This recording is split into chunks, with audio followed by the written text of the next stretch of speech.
Okay મિત્રો મોજ મને અત્યારમાં જાઉં છું ગાઈસ।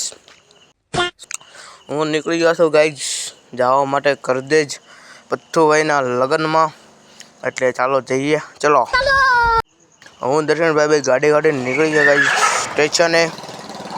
ફાઇનલી ગાઈસ પહોંચી ગયા બસ સ્ટેન્ડે।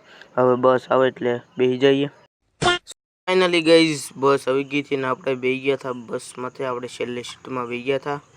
હવે ગાઈસ મળીએ સીધા જ કરદેજ। હવે કદી ખુઈ બુઈ જઈએ પછી મળીએ। ચલો ગાઈસ ચલો મળીએ કરદેજ। હળો કરતા રાઈટ પડી ગઈ હતી ગાઈસ અને આપણું સ્ટેશન આવવાનું થોડુંક જ દૂર હતી। આપણે ઉતરવાનું હતું ગાઈસ રંગોલી ને ફાઇનલી પહોંચી ગયા ગાઈસ રંગોલીનો નજારો કંઈક આવો હતો ગાઈસ જો। અને ફાઇનલી હવે ગાઈસ કાળુભાઈની પેટ્રોલ પુરાવીને આવે છે, એટલે કાળુભાઈને આવે એટલે આપણે નીકળી જવાનું જ છે। કાળુભાઈને આવી ગયા હતા ને ગાઈસ ફાઇનલી નીકળી ગયા હતા અમે જવા માટે કરદેજ બાજુ। અને ફાટક હતું બંધ અને પછી હળો આવી ગઈ હતી ટ્રેન ગાઈસ અને હવે ખુલ્લી ગયું હતું ફાઇનલી ફાટક। લાઈનમાં હતા અને ફાઇનલી પહોંચી ગયા હતા ગાઈસ આપણે કરદેજ।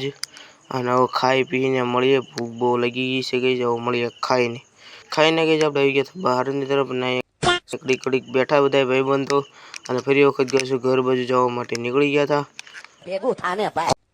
હવે ગાઈસ મળીએ કાલના બ્લોગમાં।